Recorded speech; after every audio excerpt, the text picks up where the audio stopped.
বাড়িতে আত্মীয় এসে গেছে অথচ মাছ মাংস নেই, এই রেসিপিটা কিন্তু আপনি বানিয়ে ফেলতে পারেন।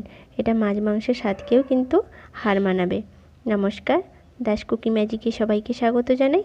আবার একটা নতুন রেসিপি নিয়ে হাজির হয়েছি। তো চলো শুরু করি আজকের নতুন রেসিপি। এখানে আমি কাঁচকলা নিয়েছি। এই কাঁচকলা দিয়ে কিন্তু আজকে এই রেসিপিটা বানাবো। এটা কিন্তু মাছ মাংস থেকে কোনো অংশে কম যায় না, দারুণ স্বাদিষ্ট হয়ে থাকে। অবশ্যই কিন্তু বাড়িতে বানাবেন। প্রথমে আমি কাঁচকলাটাকে কেটে নিয়ে দুটো করে টুকরো করে নিচ্ছি মাঝখানে করে।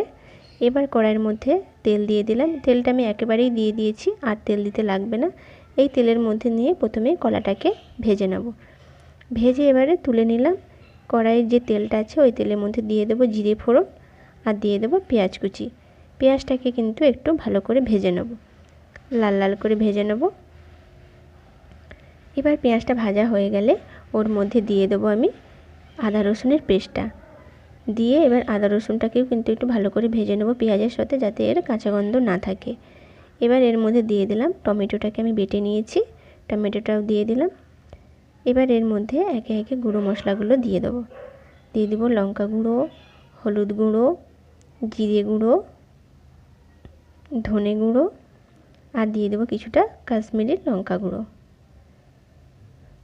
এবার দিয়ে মশলাটাকে কিন্তু ভালো করে কিন্তু একটু কষিয়ে নিতে হবে। যতটা ভালো করে কষানো হবে ততটাই কিন্তু রান্নাটা ভালো হবে। দেখো একদম ভালো করে কিন্তু আমি একদম কষিয়ে নিয়েছি। এবারে জল দিয়ে দিলাম পরিমাণ মতো। খুব একটা বেশি জল দেবো না, কেন এতে আমি বেশি খুব একটা ঝোল রাখবো না। জল দিয়ে এবারে কাঁচকলাগুলো দিয়ে দেব, আর দিয়ে দিলাম কাঁচা লঙ্কা চেলা করে দিয়ে দিয়েছি, আর দিয়ে দিলাম পরিমাণ মতো নুন। দিয়ে ভালো করে এটা মিশিয়ে নিয়ে এটাকে এবারে 3-4 মিনিট মতো রান্না করব। রান্না করলেই কিন্তু রেডি হয়ে যাবে।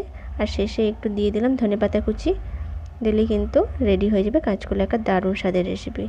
আমার এই রেসিপি যদি ভালো লেগে থাকে তাহলে কিন্তু অবশ্যই সাবস্ক্রাইব করবেন, লাইক কমেন্ট করতে ভুলবেন না।